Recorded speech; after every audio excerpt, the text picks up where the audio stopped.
Look, the chickens are really coming home to roost today. Greece has been decades in the making, and they, like many municipalities, have had obligations they simply can't pay back. They've had ample opportunities. They had 9 lives, and they blew it. They chose to take the bad way out. They had corruption. They had politicians that led them astray. But Greece is not our fight. We will get through Greece. The issue is what comes next. And be sure that Puerto Rico, Chicago, Illinois, they are watching Greece closely, because that is our fight. That is off our shore, and that is close to home. And that's what's coming. That's the day of reckoning that's going to be in this country. Greece is just a preview of the movie. All right. Now, one of the things I always try to look for the half full glass, and something I noticed was going on with interest rates today, particularly in this country.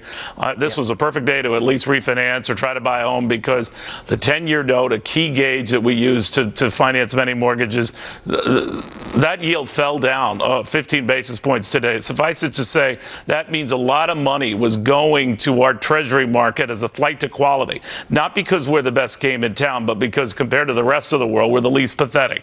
Who cares, though? That part of the world benefited. Our markets benefited. Interest rates stabilized. Will that be the best catalyst for us? That is the good news here.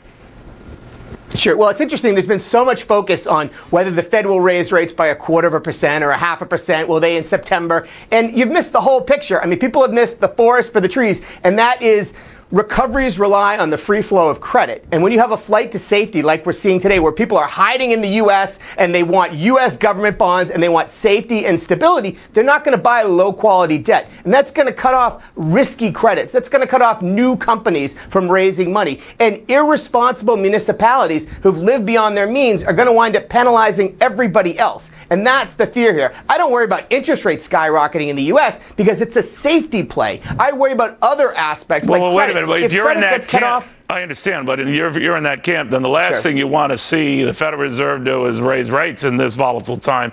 Did this change your forecast on what the Federal Reserve does, because the world is suddenly looking scary, not to even try it now? Yeah.